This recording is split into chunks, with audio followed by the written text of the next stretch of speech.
Hi, I'm Jordan Eaton, and I'm here today in a cemetery. Though this isn't just any ordinary cemetery. This is Ross Bay Cemetery of beautiful Victoria, BC, a city with a ton of history waiting to be discovered by visitors such as you and I. I hope you'll join me on this very thrilling journey back in time.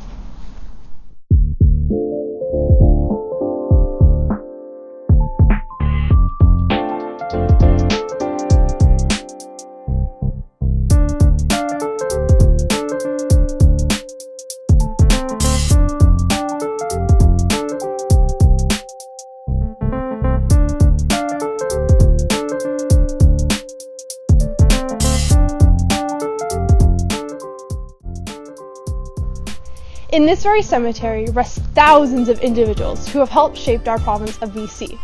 People such as Billy Barker of Barkerville, Emily Carr, a world-renowned artist, and James Douglas of the HPC.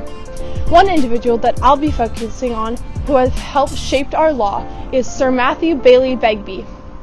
Sir Begbie was a man of great knowledge when it had anything to do with law, which is why he came over from his hometown of Britain in 1853.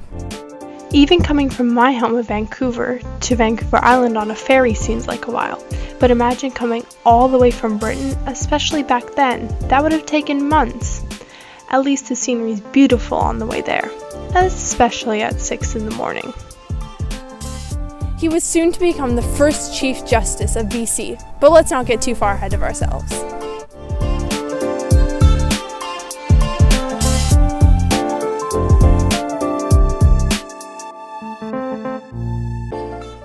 It all started in buildings like these ones. Buildings such as the Court of BC and Parliament buildings, where the very first laws of BC were made.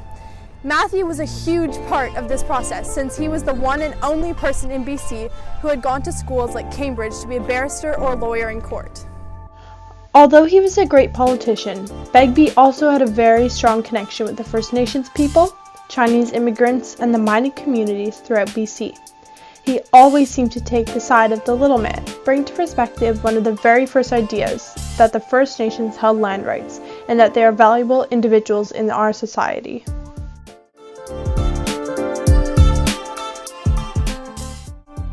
In around 1860, he started a cycle for the next 10 years of his life where he would spend the fall and winter months on lower parts of the Fraser River and New Westminster, and then in warmer spring and summer months, he would spend more time up the river in places like Lillooet.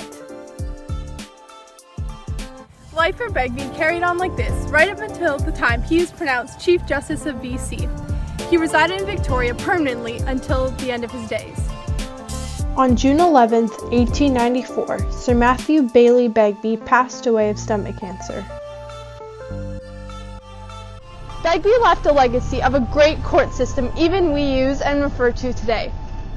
An understanding of First Nations culture. And the beautiful province I live in today. That was just one of many individuals in this cemetery that have really shaped our province. Imagine all of the other stories that could be told. Again, I'm Jordan Eaton here in Ross Bay Cemetery, and I hope that you can learn just as much as I have about the history of Victoria and BC.